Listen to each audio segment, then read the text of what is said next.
Kuya! Uy! Carl! Kuya! Basta na? Ay! Nag-take care of din ako ng pares. Galing ka, Annabelle yan. Ano makain ka? Kuya, gutom na ako. Pero pwede naman sa bahay na kuya kasi may pera pa naman ako dito. Kasya pa to eh. Wow! Ba't tinitipid ang sarili mo? Ano ka ba? Kailangan ka trabaho ng kuya mo eh, para wala ka na po problema eh. Kundi mag-aaral ka na lang. Pagpasensya mo na, ito yung allowance mo. Carl, pasensya ka na. Kulang yung allowance mo. Kasi, konti lang kinikita ko sa biyahero eh. Kaya tis-tis mo na. Tipid-tipid mo na. Hindi kuya, kasya na to sa akin. Kaya kong pagkasyahin to. Pero ikaw ba baka naman wala ka na naiipon? Parang di ka na nga kumakain eh. Naman. Huwag ka na mag-alala sa akin. Yan, laki ng tabakong ito. Pang 2 araw to. Ano ka ba? Para sa'yo. Merry Christmas. Alam ko naman kung gaano mo pinaghirapan bawat piso dyan, kuya. Ano ba? Matagal ko ng pangarap makabili ng ganitong cellphone eh. Kaso lang, mahal. Carl. Maraming salamat ha. Maraming salamat. Ngayon, kuya. Alam mo, kulang pa yan sa lahat ng sakripisyo mo para sa akin. Alam mo, pangarap ko talaga makatapos ka ng pag-aaral. Ang pangarap ko, yung pangarap mo. Yun yun.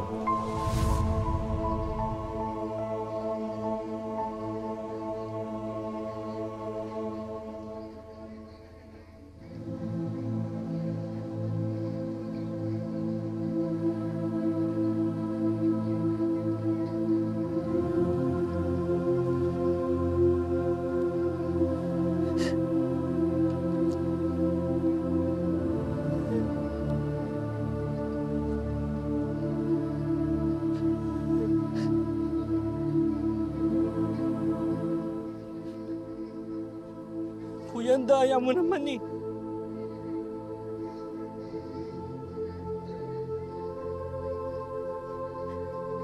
Ito na yung pinagsakripisyuhan mo. Ito na yung pinaghirapan mo, kuya.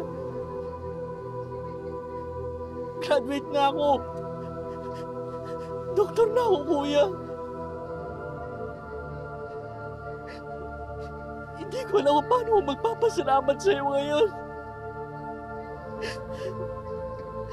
Kuya Estong. Kuya, mahal na mahal kita.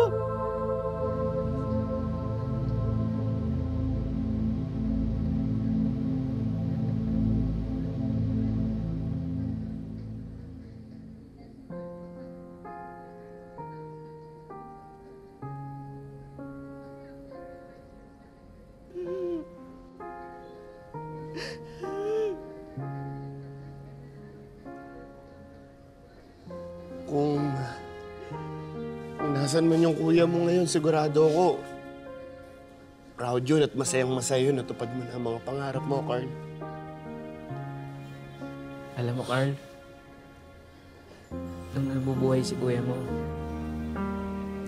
wala siyang bukang bibig kundi yung pangalan mo.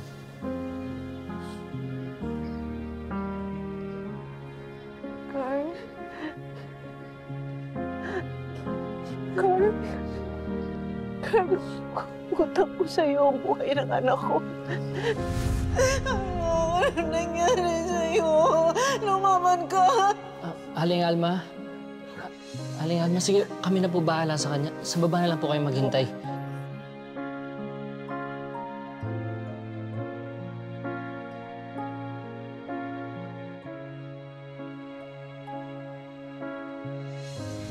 Maraming salamat. Mahal na mahal ko kayong magkapatid. Bumbo.